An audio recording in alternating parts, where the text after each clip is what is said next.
বন্ধুরা, আমি আজকে আরেকটি নতুন রেসিপি করছি। দেখুন বন্ধুরা, আজকে আমি ডিম নিয়েছি 5টা। এটাকে সেদ্ধ করে চুলে হালকাভাবে একটু ভেজে নিয়েছি। তার সাথে আমি একটু মেথি শাক নিয়েছি। আজকে মেথি শাক দিয়ে আমি ডিমটা রান্না করব, ডিম মেথি। তার সাথে আমি একটা পেস্ট করে নিয়েছি। এর মধ্যে একটা রসুন আছে, একটা টমেটো আছে, আর একটু আদা আছে, আর একটু শুকনো লঙ্কা এর মধ্যে বেটে নিয়েছি। ঝালটা আমার যার যার পরিমাণ মতন নেবেন। আমি এখানে 3টে শুকনো লঙ্কা বেটে নিয়েছি। তারপরে আমি এই তেলের মধ্যে 2টো পেঁয়াজ কুচিয়ে ভেজে নিয়েছি। এর মধ্যে আমি মশলাটা দিয়ে দিচ্ছি।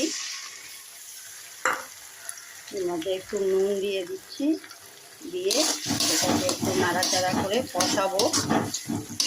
বন্ধুরা, আমার রেসিপিগুলো যদি ভালো লাগে লাইক করবেন, সাবস্ক্রাইব করবেন, শেয়ার করবেন, কমেন্ট দেবেন।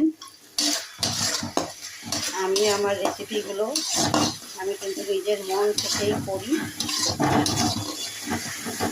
আমার মন থেকে আমি এই রেসিপিগুলো বানাই, আর খেতেও খুব টেস্ট হয়। সবাই বলে খুব টেস্ট হয়েছে। সেই জন্য আমি বলছি, আমার রেসিপিগুলো একটু যত্ন করে দেখবেন, আর লাইক শেয়ার সাবস্ক্রাইব করবেন, কমেন্ট দেবেন। আমার এটা মশলাটা কষানো হচ্ছে, এর মধ্যে হলুদ দেবো না, আমি আর কোনো মশলাই দেবো না। আমি এটা মেথি শাক দিয়ে করবো। এটা কষানো হলে আমি দেখাচ্ছি। আর মশলাটা দেখুন আমার কষানো হয়ে গেছে। এর মধ্যে আমি একটু চিনি দিলাম। আপনারা চাইলে দিবেন, না চাইলে নাও দিতে পারেন চিনিটা। এর মধ্যে আমি মেথি শাকটা অ্যাড করলাম।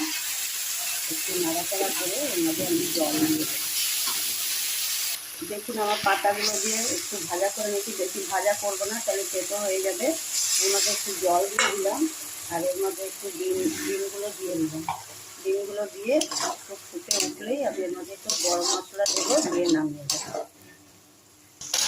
দেখুন আমার ডিম মেথি, এর মধ্যে একটু গরম মশলা গুঁড়ো দিয়ে দিলাম। অল্প একটু হয়ে গেছে মেথি শাক দেওয়াটা। আর মেথি শাকগুলো বেশি ভাজবেন না, তাহলে কিন্তু এটা তেতো হয়ে যাবে। দেখুন আমার ডিম মেথি, এমনি করে একবার বানিয়ে খাবেন ডিম মেথি। খেয়ে তারপরে বলবেন আমাকে কেমন হয়েছে, কমেন্ট দিয়ে জানাবেন। আমার ভিডিওটা এখানে শেষ করলাম। পছন্দ হলে সাবস্ক্রাইব করবেন।